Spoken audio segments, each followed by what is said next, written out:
Please go ahead. Yeah, sure. Thank you. So, good morning, Sir, can you please everyone. This is Dr. Tanveer from Silchar Medical College, Assam. So, my topic is conjunctival impression cytology in diabetic retinopathy patients, a comparative study. So, in the introduction, as we know that diabetes is one of the leading cause of morbidity and mortality worldwide, and various studies have shown that people with diabetes are more prone to suffer from dry eye disease than those without the diabetes.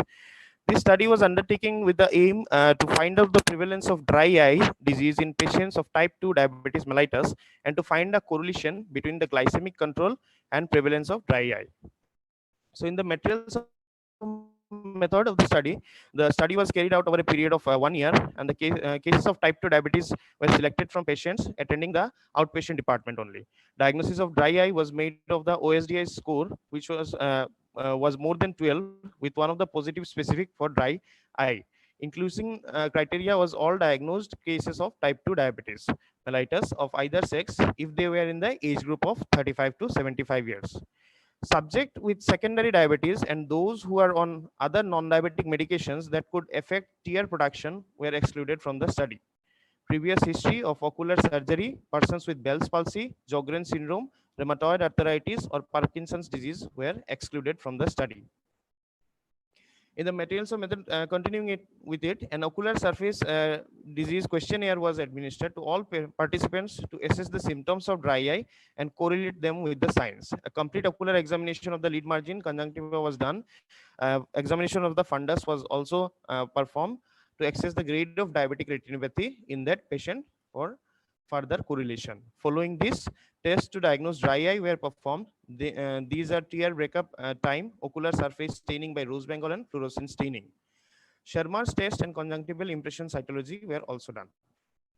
In the results that we have found, a total of 100 patients fulfilled the criteria and total 180 eyes were included in the study. The most common symptoms that the patient presented were increased frequency of blinking, itching, and eye fatigue.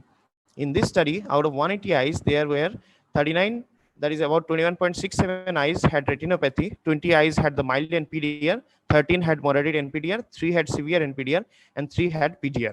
All the patients with severe NPDR had Sharma score of below 5 mm. Coming to the graphical representation of the result, we can see we have this graphical presentation of HB1 levels and also the OSDI score. So this vertical axis is showing that with the increase in HB1AC level, that is with the increase in severity of diabetes, or rather its uncontrolled manner, we see that the OSDI score is higher. Coming to the next thing, the duration of diabetes, which is one of the most important things to decide its severity and the prevalence of dry eye.